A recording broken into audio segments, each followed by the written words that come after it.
Coming up, Universal Orlando has announced all of the houses coming to Halloween Horror Nights, plus the scare zones, plus a show, plus so much more. And we're breaking it all down on this week's episode of the Diz Unplugged Universal Edition.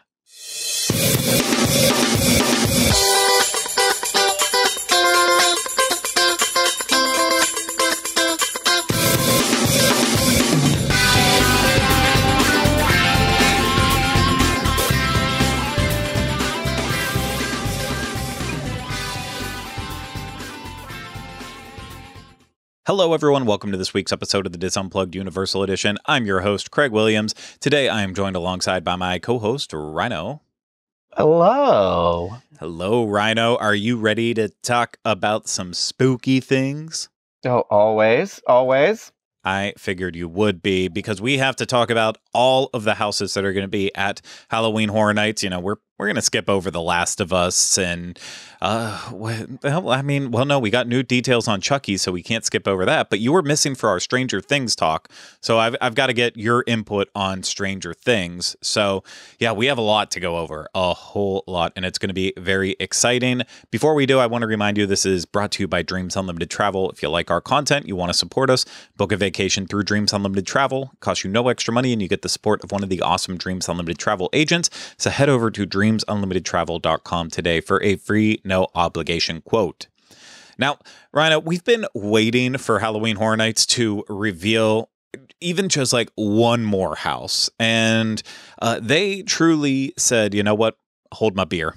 And they released everything in one giant swoop. So we've got all the last of the intellectual property houses based on, you know, movies, TV shows, video games, that all was released at once. And then also with that, the 5 original houses for the 2023 event, plus the 5 scare zones, and then also the one show, plus other details about shopping and dining. And my brain nearly broke from it. So I don't know how you felt about it, but it felt like information overload and filled my heart with Halloween joy. I needed some sort of announcement. I didn't know I needed this one where it was just like pile the Halloween on me. Oh, pumpkin pie, the Halloween party. Forget it. My joke's terrible. Yeah, move on. I know. And the sad part is you wrote that one down. You just couldn't pull it out in time. Yeah. You're like, oh, which joke do I go through? That one. Yeah. No. So let's talk about what houses you can expect at this year's event at Universal Orlando Resort. 10 houses, of course, starting with The Last of Us. Based on the hit PlayStation video game, The Last of Us, Stranger Things, which it's the return of Stranger Things to the event, focusing solely on Stranger Things 4, the last season that was on Netflix. Plus, they had first announced Chucky, but now we know the house is Chucky Ultimate Kill Count. So then the 2 other intellectual properties are The Exorcist Believer, one that I believe we talked about on this show. I know Rhino and I sure have been talking about it off air, saying they're not going to make a house based on The Exorcist Believer since it doesn't come out until October 13th. But sure enough, they are. So it's not going to be on the original Exorcist. It's going to be on The Exorcist Believer. The other house is Universal Monsters Unmasked, and it is a new Universal Monsters with different monsters that haven't gotten their days in the sun yet like they need to. And that is it for the intellectual property houses. In terms of the original houses, we have Dr. Oddfellow's Twisted Origins, which we're going to go way more into that because Dr. Oddfellow is essentially the icon for this year's event, and he will be heavily playing into the story of the entire event as well as the scare zones. We'll go over that more. Then, of course, Dueling Dragons, Choose Thy Fate. Can't believe that one came true. Yeti Campground Kills. The Darkest Deal. Blood Moon Dark Offerings. And then to quickly go over the scare zones too, we have Dr. Oddfellow's Collection of Horror, Dark Zodiac, Jungle of Doom, Expedition Horror, Vamp 69, Summer of Blood, Shipyard 32, Horrors Unhinged. And then finally, Nightmare Fuel will be returning as Nightmare Fuel Revenge Dream. So that is the full list. Before we get into what was newly announced, Rhino, how do you feel about Stranger Things 4? My basic premise was with it. I said flat out, I believe it's your favorite season of the show. It's my least favorite season of the show, but I'm still excited to see how they bring it to life because I feel like they've done a better than average job at the other ones. So I still have high hopes for this one. But how are you feeling about it? Stranger Things, never seen it. No, I say with a giant Stranger Things poster behind me, and you can't see with the light reflecting too, but that Funko Pop behind my head is an Eddie from season 4 of Stranger Things right there. And then actually right here is a Will. Like I've got all the stuff ready to go. There's Will, and then these are all Funko Pops here too. So I'm pretty psyched. I don't know. I don't know if the 4th season is my favorite season or not. I did really, really enjoy the 4th season. I've definitely watched it like 3 or 4 times all the way through. And this for me of every season was the season when you watch it, like immediately from like episode 1, you're like, I feel like it begs to be a Halloween Horror Nights house. Like it is literally about essentially this like haunted house. And I'm just so excited to see what they do with it. And my one real big hope is that we're going to get to hear Running Up That Hill by Kate Bush, like just blaring at any given point during the house, but then also like somewhere out in Halloween Horror Nights. But I love Stranger Things, and I'm just happy to see us continue because they did seasons 1, 2, and 3, and now it would be a shame not to do 4, and then hopefully we'll see a 5 one day, because then, as you know, that's it. The final season of the show is season 5. In 2032, we will finally get season 5 at Halloween Horror Nights. I feel confident on that. So, and if they can't afford the rights to Running Up That Hill, maybe they can at least get like Jogging Up That Mound or something else. It sounds like it's just a jug band. It's just it's a nice close tribute, but just not quite there. I was actually going through my phone last night trying to look for a clip of something, and I came up. I, for some reason, have the walkthrough of Stranger Things on my phone, and it's funny to watch it back now, like, the show having been on for years now, and like the music in the house, I was like, this is not even close to the Stranger Things music, but it sounds like a discount version of it, and I was like, because you can kind of hear boop, boop, boop, boop, boop, boop, boop, boop, boop, boop. It's just basically that over and over again. Listen, they do the best they can, but I love it. I love it. Yeah. I can't wait. I know you're very excited for it. I'm almost more excited for the other houses. Honestly, I'm just going to put it out there. The only intellectual property house I'm not excited for is Chucky Ultimate Kill Count. And that's not saying I'm not excited for it. It's just the one where I'm like, I'm medium on it. But Exorcist, Universal Monsters, Stranger Things, Last of Us, I am so psyched for it. And I can't even talk about the originals. We'll get there with it. But let's go down the list. We'll start with The Exorcist Believer.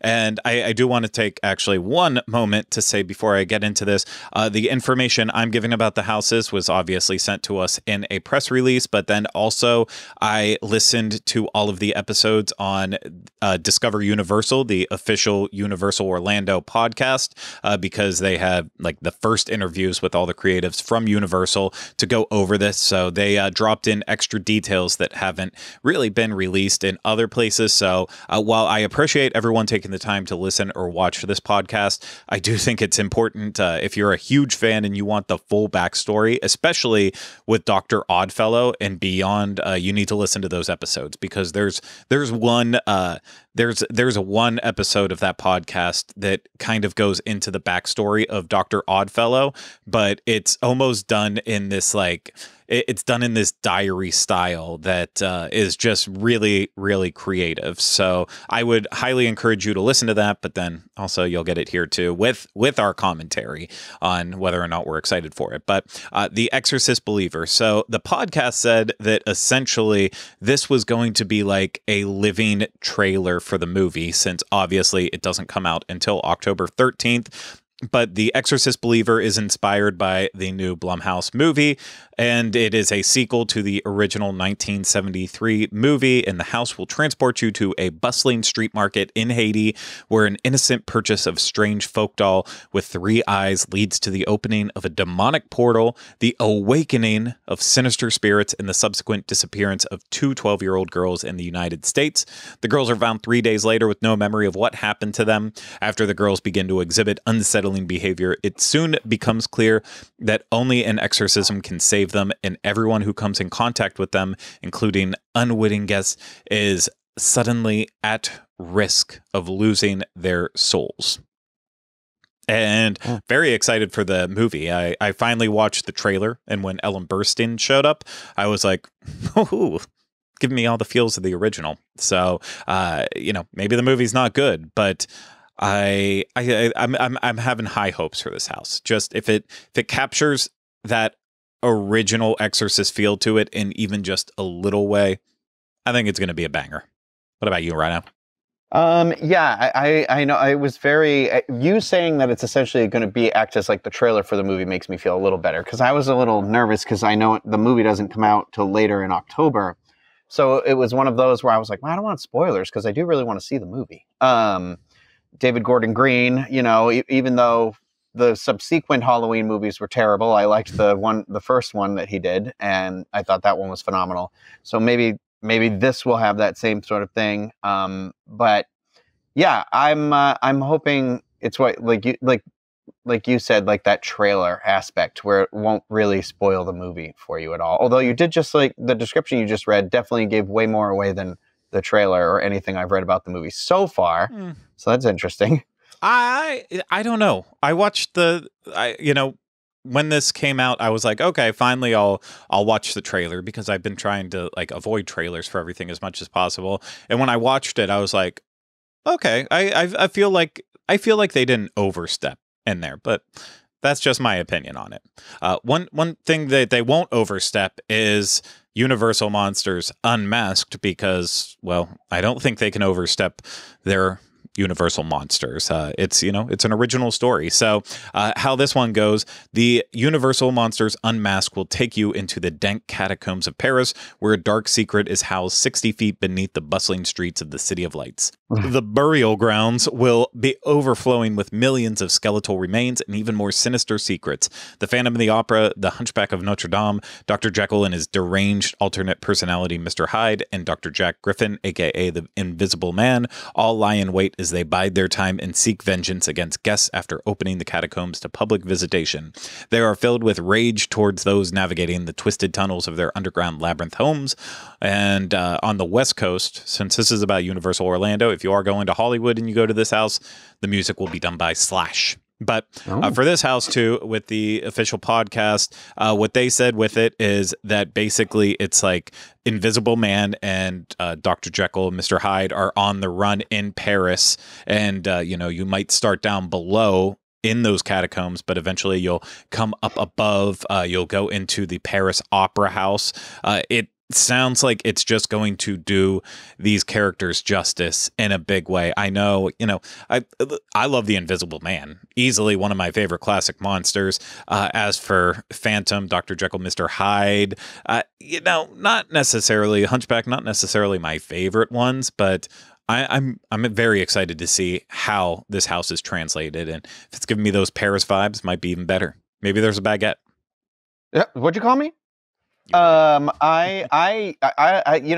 the thing. Somebody in like a chat I was in tried to be like, was like, well, if it's anything like last year's, it'll stink. And I was like, I think you are confused, because in my opinion, the Universal Monsters house from last year was probably the best house from the last year's event. And I loved the Universal Monsters house from the year prior to that, or the event prior to that. But I was like, so I have nothing but excitement for this house. And again, like, I love this love and care and attention they're giving to Universal Monsters. So I think it's really cool. I don't know. Yeah. I think it's just with last year's, it was how fast it started with, like, they're talking about how important the story was to it last year, and you just kind of like walked in, and if you weren't paying attention, if you didn't know the backstory, it kind of was confusing. And then to know like, oh, it actually, the story continues out in Hollywood. I do feel like maybe it was a little bit more convoluted in that way and might not have ranked higher for some people because of that. I still loved it. We went through that house a lot together. This one, though, I know it's not premier monsters. I know it's not Wolfman, Dracula, Frankenstein, The Bride, but still, this has the potential to be a super solid house, potentially one of the best ones. That being said, I don't think that Chucky Ultimate Kill Count is going to rank up there for me, but maybe we'll be surprised. Chucky Ultimate Kill Count will be inspired by the hit USA sci-fi series and the cult classic film. The killer doll is the star of the house. He's been mired in the agony of disrespect he feels from his peers at not being taken seriously. So he's on a quest to turn his haunted house into a living slaughterhouse by killing every person who is entering into the house. And so this one, like, kind of like, it made me scratch my head when I was reading about it, but then listening to the Discover Universal podcast, it made more sense, because basically this is set out where kind of like in a meta way, where they are creating a Halloween Horror Nights haunted house that's paying tribute to Chucky because of all the incredible things that he's done. However, Chucky feels that they didn't do a good job putting together the house, and it's not paying tribute to him well enough. So he decides to kill the creators of the house, and then all the dolls that were made for the house, and even some of the guests and the workers, he's also going to possess them so he can kill as many people as possible. So once I heard that description, I'm like, okay, I like this a little bit better. And then it's not like it's only going to be small Chucky dolls. If he's possessing Halloween Horror Nights team members and just regular guests, and you have those scares coming in there too, maybe a little bit better. But it's Chucky. It's like, this has to be kind of like a fun, goofy house in a way. Otherwise, you can't take it too seriously. Yeah, I feel like this is the equivalent of like a Killer Clowns sort of house, like that one that's like the like you already said, the edge of humor in it, because that's Chucky. And I love the meta aspect of it. Like I imagine that we kind of like go through the house and then like you're re-entering the house sort of a thing. So like maybe there's an entrance within an entrance or something like that. I think there's a lot of cool, fun opportunities they have to go with it, but we'll see, because it is also, you're right, like it really is just, is it going to be a lot of just the doll, or will he not be as present as the other people possessed? Like so I'm this. It could go either way. I'm curious. See, the thing with me is I've really only seen the original Child's Play, and then I think like Child's Play 3. I haven't watched the show yet, so I feel like I need to watch those movies and then watch the show. And then this. So I've got a lot of work to do with this one. I would lend you all my Blu-rays with them, but I just don't trust that I would get them back from you. So I'm going to say, Rhino, watch them on Peacock. So at least the TV series is on Peacock. I'm not sure if all of the movies are. I know they are from time to time. But I got 6 months of Peacock for free with my frequent Fear Pass that I purchased. So. Yes, you did. What a plug! Universal should be applauding you right now for that one. Yeah. We're going to move now into the original houses, and I'm going to start with the one that I am most excited for. And that, of course, is Dueling Dragons Choose Thy Fate, because I will take every instance I can to remind people that I was a team leader at Dragon Challenge, which, of course, was the attraction that took over Dueling Dragons. But even though I never experienced Dueling Dragons as it was in its original day, I feel like I still, my little part in that entire attraction's history still like resonates with me. So I'm excited to get to experience the original attraction in a way, with it being brought to life at Halloween Horror Nights. So Dueling Dragons Choose Thy Fate is a frightening yet familiar tale and sinister battle between fire and ice with a horrific twist. The great wizard Merlin has been transformed into the enchanted oak, leaving a power vacuum. when two powerful warlocks invade his castle, and those warlocks, of course, are Blizzrock and Pyrock. They are invading his castle to steal his spell book. They're turned into the dragons of fire and ice. Now guests are caught in the middle of their battle, and they are forced to choose a path and a victor. But beware, one never knows who will win in Dueling Dragons. Choose thy fate. Which, it's basically bringing the attractions queue, the story to life in an even bigger way. So I'm just so excited to see how this all plays out. Obviously, when they're still wizards, I feel like there's a lot of opportunities for really creative scares along the way. But once they're dragons, to me, I better see some puppets. I better see some big puppets. Mm-hmm. But I cannot wait for it. I know it's not going to be the first house we get to go through, but this is what I want it to be. Like I don't remember the last time I've been so excited for a Halloween Horror Nights house. I just love this. Like, I love a house that really leans into the history of the park and things like that. And this feels, I don't know, it sounds really cool too. And I love the fire and the ice, because I'm like, oh, I bet we're gonna get like really cool, like a cold scene. I love a cold house, like one with maybe snow or something like that. And I think it's gonna be fun. But I'm with you. There's got to be puppets, right? Like, in the last few years of this event, I feel like we've gotten some really cool finale scenes with like the sandworm in Beetlejuice, and then the giant clown and Killer Clowns, and then obviously the not a Demogorgon, I don't remember what it was. All the rats that exploded and became the Mind Flayer in in Stranger Things. The big creatures, like the big finale scenes, and I was like, so I feel like my expectations are pretty high for like what you said, like two dragon heads like at each other. Yeah, especially if it ended in like the original attraction statue. Like if it could end in that position, that pose, that would be cool. I mean, but who knows? Maybe that'll be part of the entryway. I don't even know. I don't know. But we'll move on from that because I don't want to talk about it too long.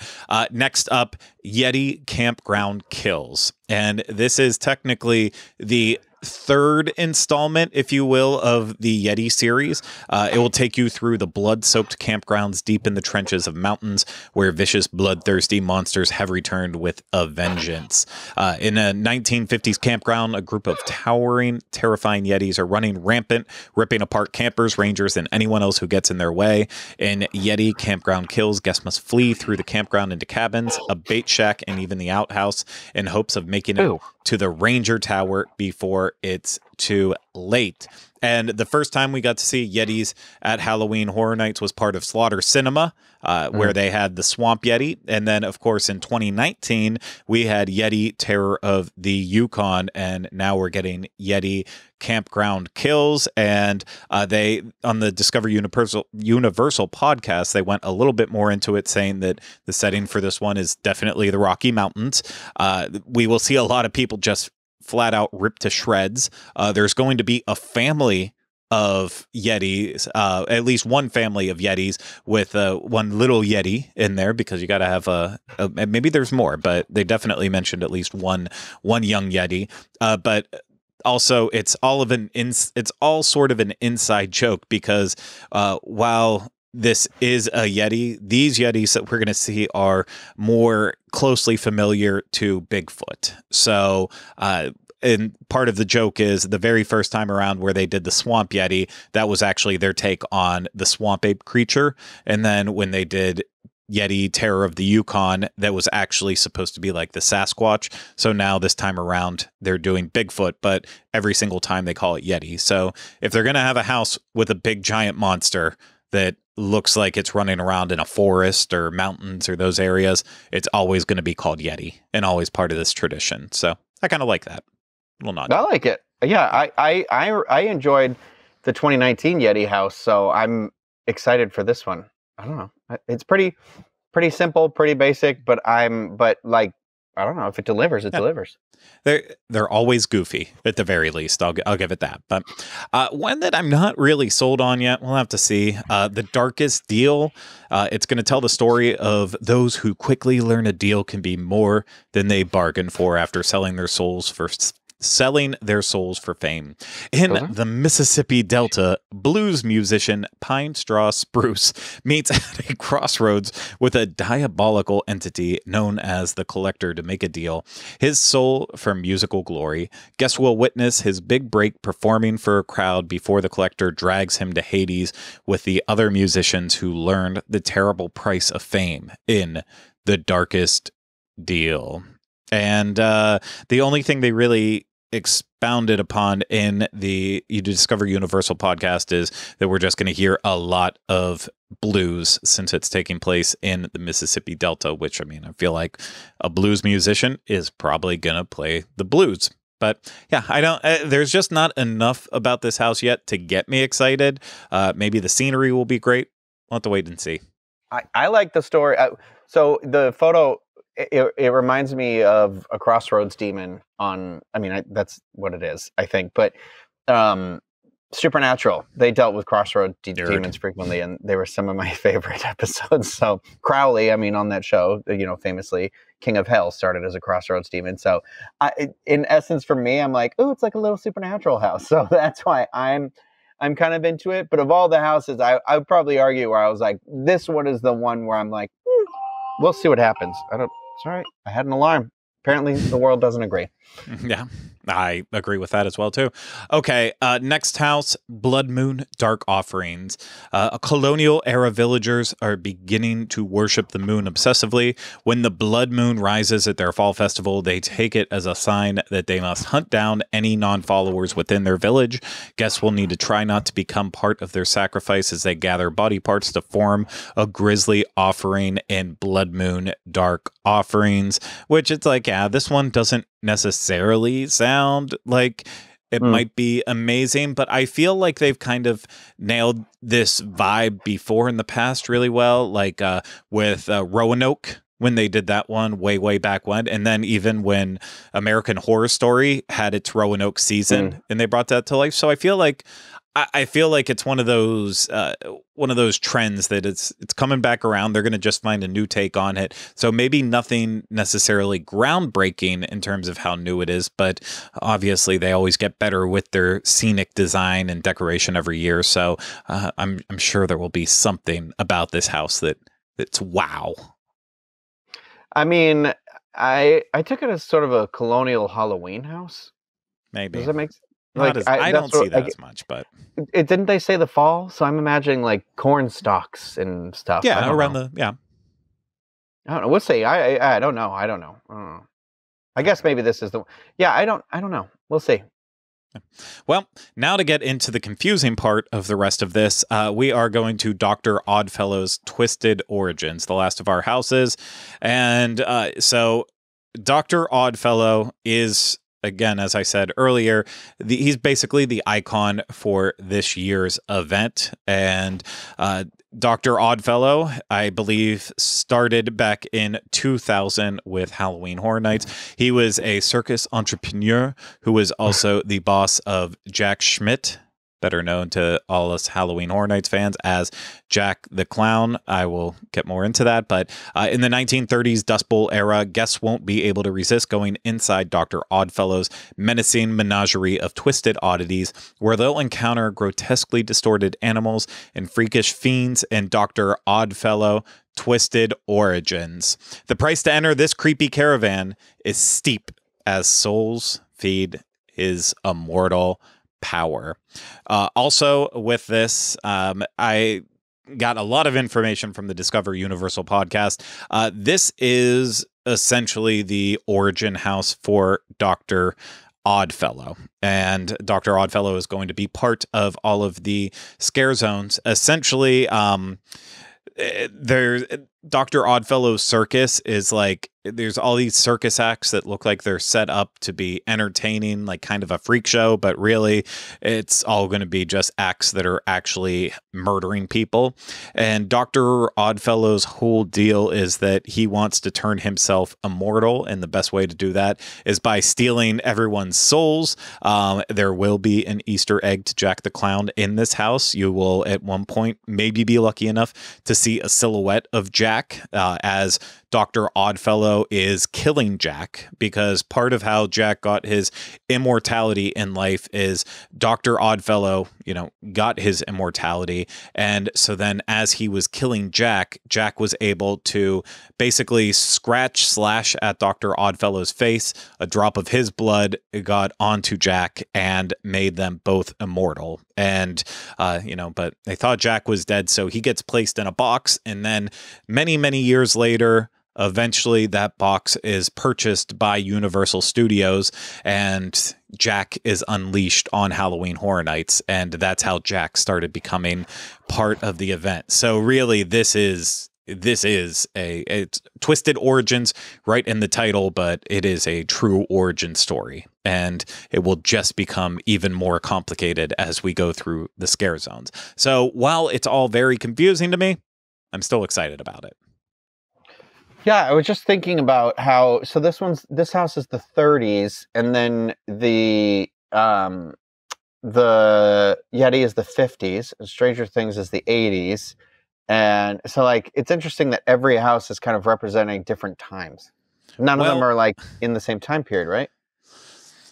It's all over the place in that, but don't think about that as much with the houses.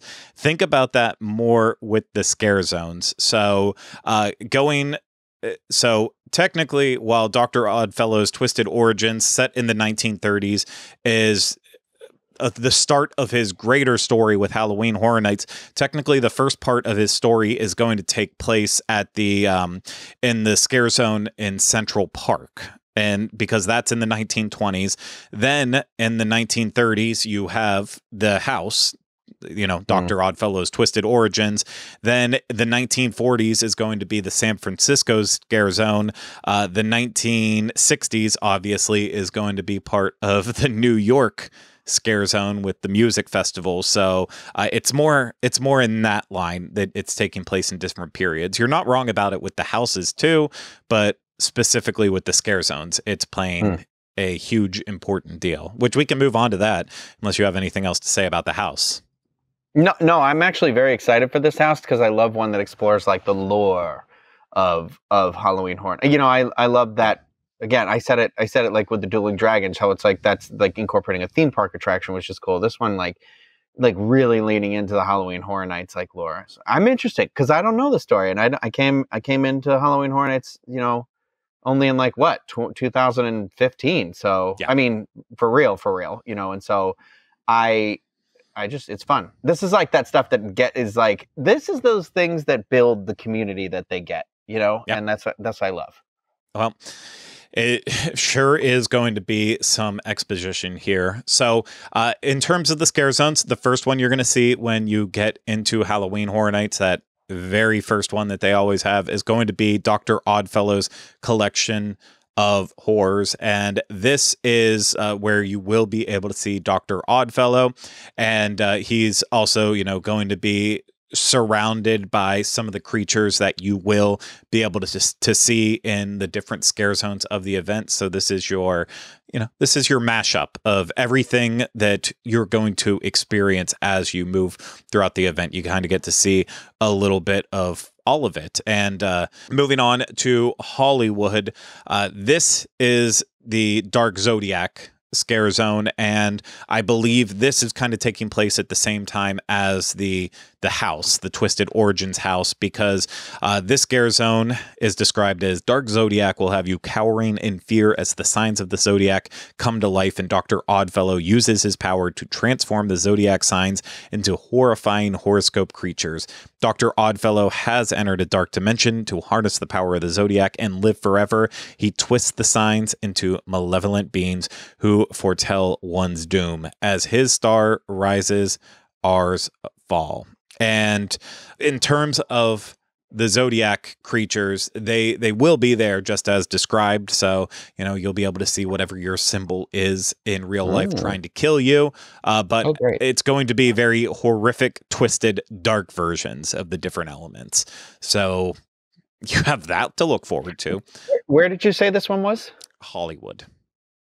Oh, Hollywood. Hollywood. Okay, because I was like, it's got to be one of the bigger ones, right? Because if they have all the Zodiacs there, but yeah. Yes. Yeah. And, some of the scare zones have already started to pop up. So, like, we knew where Vamp 69 was and where Jungle of Doom were. But it's, and then Shipyard makes most sense in San Francisco, considering San Francisco's basically shipyards and piers. So, moving on to the next scare zone, Jungle of Doom Expedition Horror.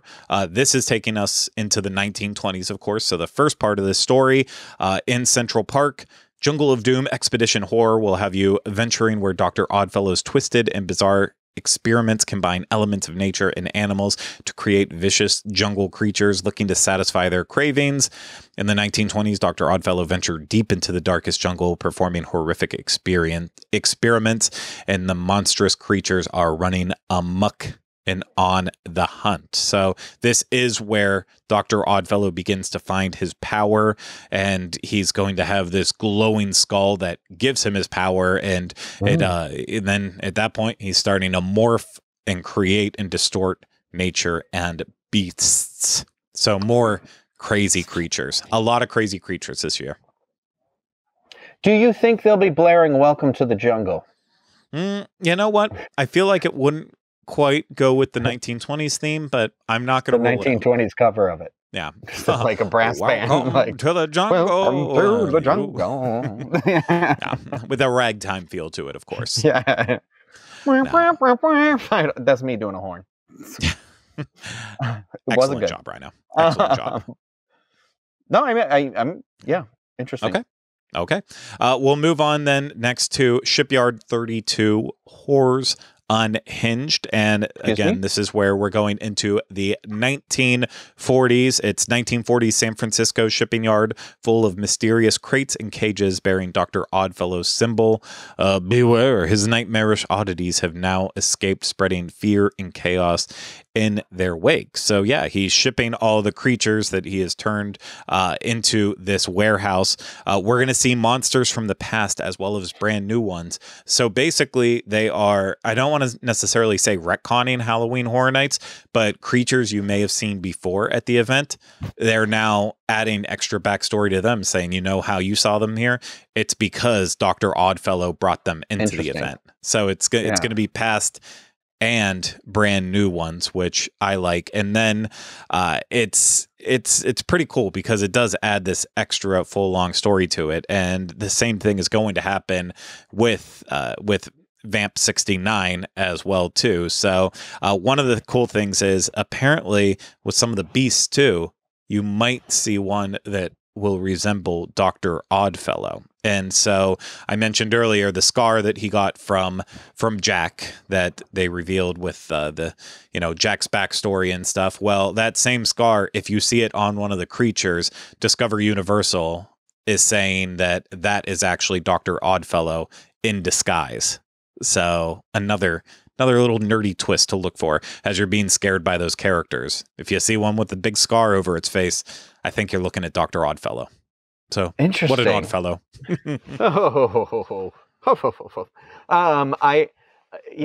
So do we know his full story, or is that what the intention is? Is this the full scope of the story of like what happened to him and everything?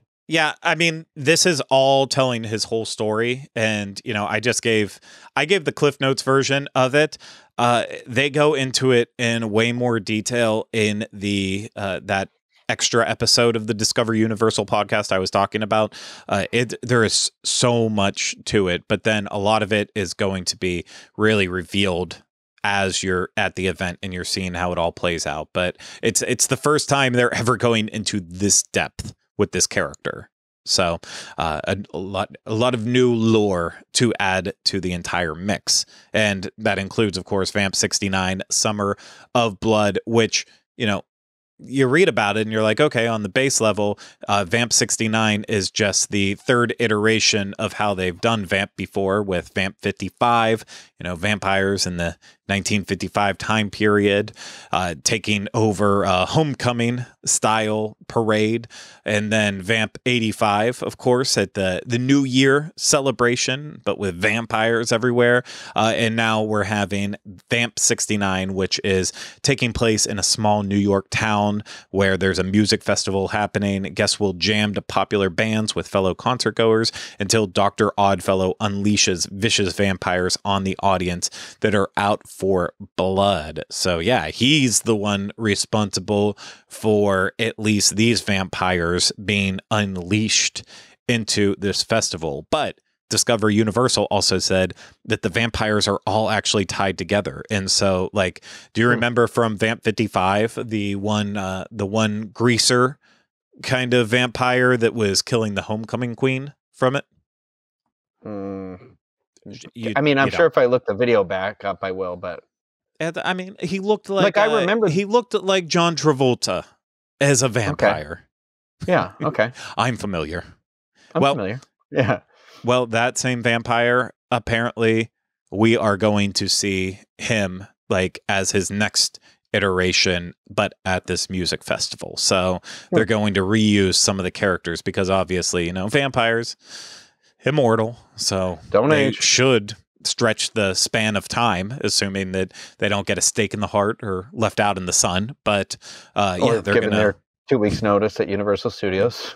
Or that as well too. Garlic, you add that to the list. All those things that could take down a vampire. They, you know, otherwise you would think you would see them from time to time. What's that? Chilaquiles. Chilaquiles, of course. Breakfast burritos. But also too, characters that you might have seen from Vamp 85 could be reused too for Vamp 69. So they are trying to keep the vampire stories intact since they're all part of it. So that's your Scare Zone lineup. And I know when you're walking through the event, no one's going to be like, oh, there's too much backstory to all of these and how they connect. I think it's all going to be seamless, and most people who don't care won't notice anything about the stories for it. But for that next level fan, I think they're giving us so much to chew on for this event.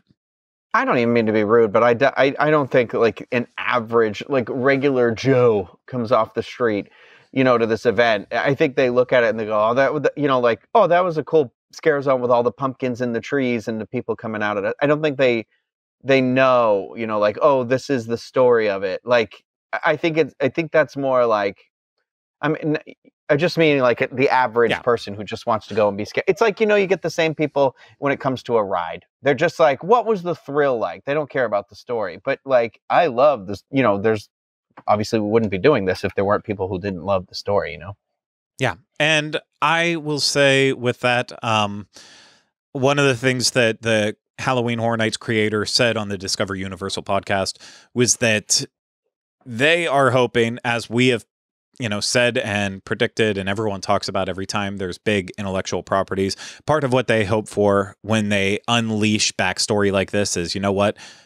The Last of Us, Stranger Things, that's going to be what brings people into the event, but then they'll get hooked on it, and then they'll learn about this backstory, get even more invested in, and then become that next level fan like we have become. And, you know, I know there's people out there who are still going to trump us day and night with Halloween Horror Nights information. We know such a small bit of it. And there are so many more people that have been going to this event since it started that are just so much more knowledgeable in it. So I'm not even trying to like sit here and act like we know everything.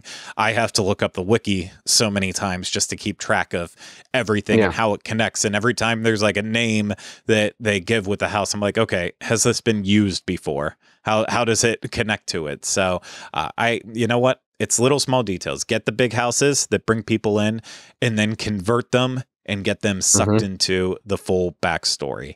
One thing, in my opinion, that's not going to suck people into any backstory, Nightmare Fuel Revenge Dream. It is a show that people love, the third iteration now of it.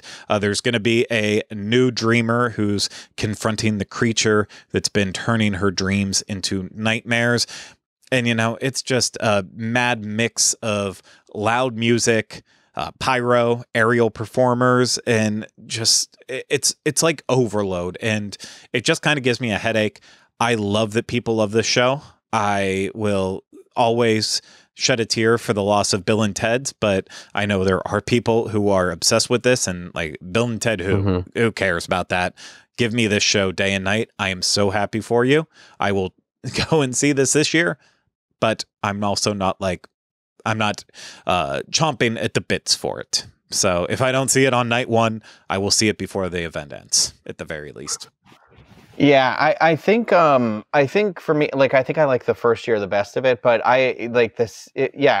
I'm curious if this will actually be very different, or if it'll just be like a slight edit and it's the same show again or something. But the people in the show are incredibly talented. There's no question about that. But I'm with you. Like, it's the process of like getting into the theater, and then it's really hot out. You know, it gets very humid and sort of. So it's just not.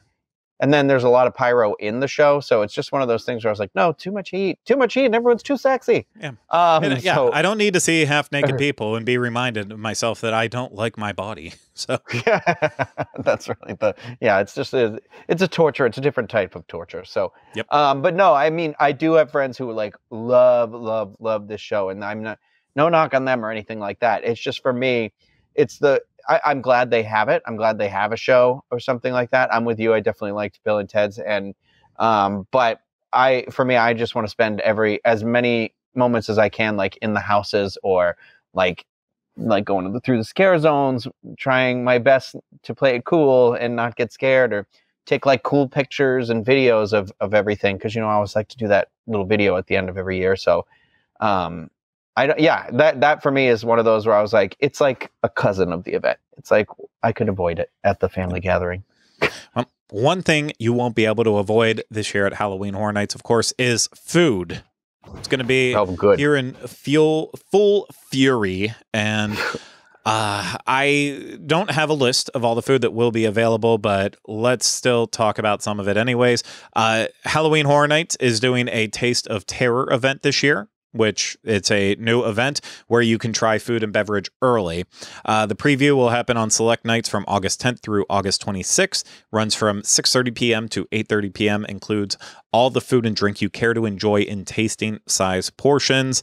And with that, too, you get one souvenir Halloween Horror Nights Light Up Cup if you're 21 and above, and you get a Halloween Horror Nights Coca-Cola Freestyle Cup and one digital download of one photo taken at the event. You need to have separate theme park admission, and the event costs $160 plus tax with gratuity included. Some of the food and beverage items that you might see this year include the Bloody Campground Poutine, El Pastor Torta, and sour apple pie funnel fries, as well as, of course, pizza fries, because they always have to come back.